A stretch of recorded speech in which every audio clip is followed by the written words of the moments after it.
Sabe o que é engraçado? Eu sugiro que pesquisa não seja a resposta. Ele não tem caráter suficiente, isso eu falo para ele, se eu puder falar na língua dele, eu falo. Ele não tem caráter suficiente para olhar você no olho como membro da igreja e falar para você, pode pesquisar a história da igreja e você vai ver que tudo que eles estão falando é mentira. Pelo contrário, ele fala, eu sugiro que pesquisa não seja a resposta. Ele fala para você não pesquisar, porque se você pesquisar, você vai descobrir o que ele já sabe. E ele vai te perder. Tem uma outra pérola aqui. Eu vou colocar para você o link do Vozes Mormons, porque você vai poder encontrar esse discurso lá na íntegra e comentários do Vozes Mormons, tá? Sobre esse absurdo desse discurso. E também eu vou colocar o título de um outro discurso que Dallin Oaks também deu na Conferência Geral de outubro de 2018, outubro do ano passado. O título do discurso é A Verdade e o Plano. Quando buscamos a verdade a respeito de religião, devemos utilizar métodos espirituais apropriados para a pesquisa. O que são métodos espirituais apropriados para a pesquisa? Nunca ouvi falar esse termo. Sabe qual é esse método? Todo método que a igreja manda você usar. Só esse que é válido, nenhum outro. Não toca nesse livro porque ele é anti-mormon. Eu vou ler para você uns trechos desse discurso, tá? Que tem tudo a ver com o que ele falou aqui nesse devocional em Chicago. E te prepara para a conferência de abril, porque esse vai ser, na minha opinião, um dos temas centrais da conferência, na minha opinião, tá? Cuidado com a informação, cuidado com o que estou falando sobre a igreja, não pesquisa, né? Tudo bem. Vivemos em uma época de informações amplamente desenvolvidas e divulgadas, mas nem todas essas informações são verdadeiras. É verdade. Eu testifiquei a respeito de informações falsas por 35 anos e nem sonhei que era tudo falso, né? Precisamos ser cautelosos e sábios ao buscarmos a verdade, ao escolhermos fontes para tais pesquisas. Não devemos considerar a proeminência ou autoridade secular como fontes qualificadas de verdade. Claro que não. Aquele historiador como Dan Vogel, que pesquisou a história da igreja, que teve acesso a documentos, escreveu 15 livros a respeito da igreja, ou seja, ele usou ele é uma fonte secular de pesquisa, isso não vale nada. Não, escuta o que eu tenho para falar para você. Eu que sou apóstolo do Senhor Jesus Cristo, escuta o que eu tenho para te dizer, tá? Uau. Eles insultam a tua inteligência na maior cara de pau, viu? É impressionante, eu fui vítima disso. Devemos ser cautelosos quanto a confiar em informações ou conselhos fornecidos por estrelas do entretenimento. Eu acho que ele estava falando aqui principalmente de, como é que ele se chama? Vocalista do Imagine Dragons. Esqueci o nome dele. Porque ele tem batido muito na tecla sobre o tratamento não, a maneira como a sociedade, como a comunidade religiosa trata a comunidade homossexual, né?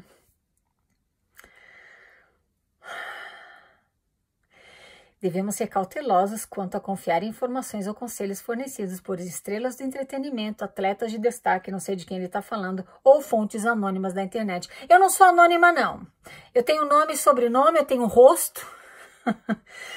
E eu coloco as fontes das minhas pesquisas nas descrições do vídeo, que são historiadores e pessoas qualificadas, fontes seculares. Mas você não pode confiar na fonte secular. Não, não. Joseph Smith Papers, aquele website que a igreja...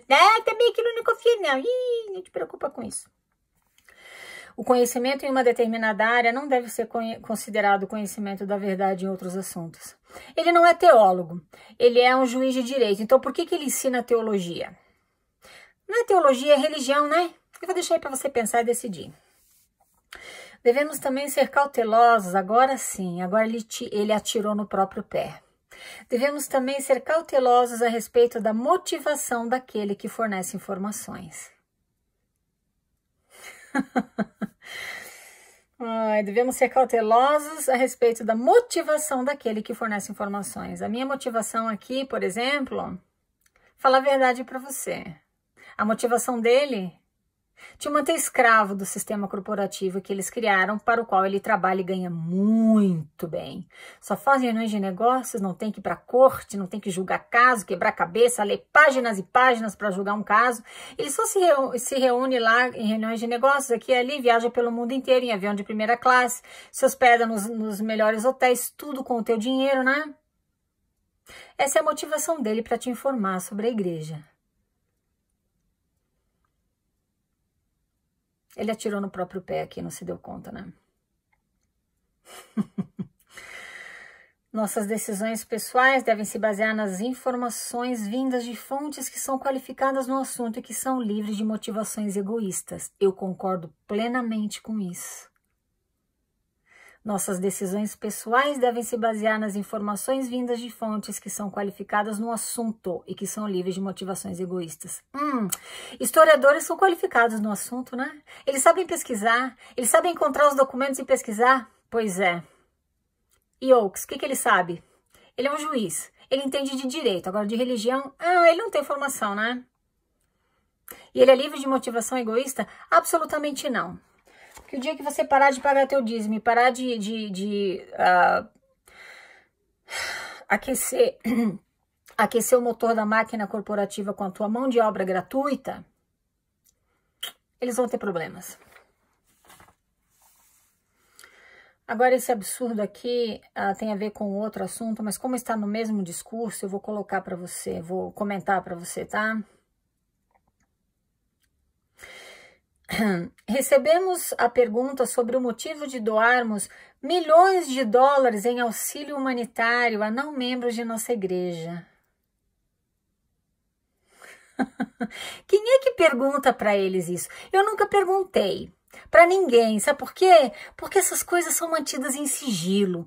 Você não vê no website da igreja, o bispo não mostra para você, a estaca não mostra para você o relatório financeiro.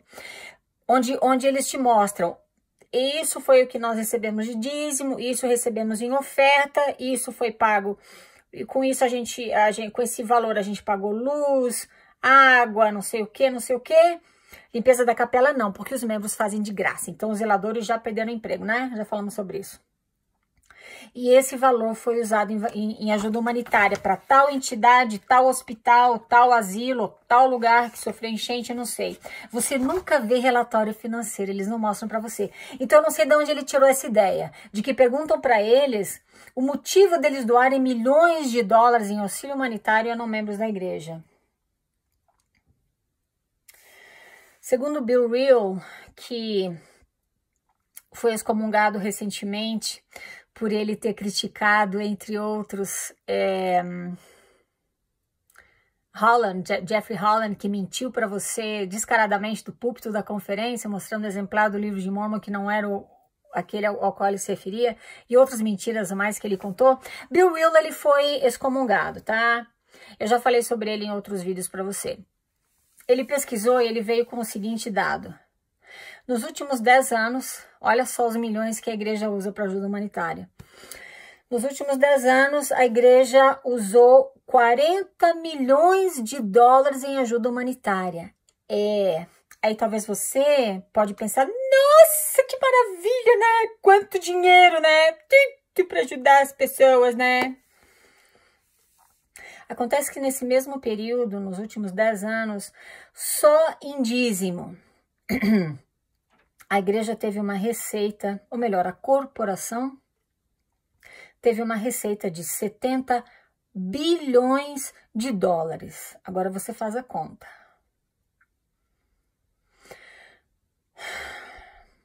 Esses 400 milhões, esses 40 milhões de dólares que eles usaram em ajuda humanitária nos últimos 10 anos, é o valor mínimo que o governo exige deles para que eles mantenham o status de entidade filantrópica e garantam a isenção de impostos, de impostos como outra corporação que visa somente lucro. Então, eles têm que usar esse dinheiro, porque se eles não usarem esse dinheiro para ajuda humanitária, eles vão pagar muito mais do que 40 milhões de dólares em impostos. Então, Bill Reel foi mais longe. Ai, tô com a garganta seca. Desculpa, tá? Ele fez uma média. Ele pegou esses 40 milhões de dólares, ele dividiu pelo número de membros da igreja no mundo inteiro. Isso significa que somente $1,34 que cada membro da igreja pagou como dízimo foi usado em ajuda humanitária. O restante, gato comeu. Ai, Vânia, tu não entende, né? Tem que pagar luz, tem que pagar não sei o que, imposto predial, sei lá mais o que lá, IPTU, sei lá o que, né? Querido, é muito dinheiro, tá? Mesmo assim. Digamos que o dólar esteja, sei lá, quase R$4. Nos últimos 10 anos, somente uma média de R$5 do teu dízimo cada mês foi usado em ajuda humanitária. O resto você acredita ou não naqueles que trabalharam e viram com os próprios olhos como a corporação funciona aqui em Salt Lake, tá? Você precisa ver o City Creek, né? Que depois que eu soube de tudo isso, eu nunca mais coloquei meus pés lá. A não ser naquele domingo que eu fui lá e comprei uma cerveja no dia do Senhor. Enquanto você está santificando o dia do Senhor na igreja, eles estão faturando aqui. Vendendo bebida alcoólica que eles dizem que se você tomar, você não entra no templo. É muito pra cabeça. É muito! Você que quer seguir a tua religião, segue. Você quer subir no púlpito e dizer como ele falou. Eu sei que Joseph Smith foi um profeta de Deus, apesar de você não saber nada, porque você não conhece a história dele, porque se você seguir o conselho do teu apóstolo, do conselheiro da primeira presidência, você não vai pesquisar, né? Não precisa saber nada do que Joseph fez. Deixa pra lá, né? É tudo aquilo. Ele foi no bosque, orou, viu Deus Jesus Cristo. Pronto, acabou-se. Agora ele restaurou o evangelho, né? Ele traduziu o livro de Mormon como Purim, Tumim, tudo bem. Só isso, o resto você não pesquisa. Se você quer acreditar em tudo isso, fica tranquilo, vai firme. Mas não defende criminoso em nome da tua fé. Não se afasta de amigos, de familiares queridos, porque agora eles são apóstatas. Como ele disse aqui, eles pregam amor ao próximo, mas ele disse nas próprias palavras dele que é difícil às vezes amar o próximo quando são pessoas que não têm os mesmos padrões que você. E você tem que ser cauteloso para que eles não te desviem do caminho e não te façam baixar os padrões. Se você quer se achar melhor do que todo mundo, tranquilo. Mas pega leve com as pessoas que você ama e com aquelas que te amam. Não aponta o dedo para pessoas que estudam, estão sabendo exatamente a canoa furada em que você está embarcado. Não quer pesquisar? Não pesquisa. Mas respeita quem se dá o trabalho de pesquisar e, mais ainda, bota a cara a tapa e assume e resigna a condição de membro da igreja. Isso é maravilhoso, excomunga a igreja.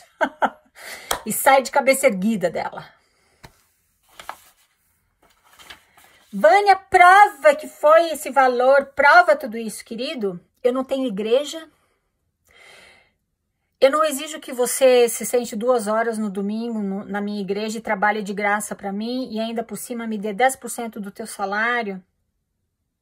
Então quem tem o ônus da prova são eles e não sou eu. Eu acho que eu já falei isso para você aqui e estou repetindo. Eu não preciso te provar nada porque eu não tenho interesse nenhum. Eu não tenho motivos egoístas para estar fazendo o que eu estou fazendo aqui. Agora eles têm. Ah, tem. Se levanta contra eles e você vai ver com quantos paus se faz uma canoa. Você abaixa a cabeça e diz... Sim.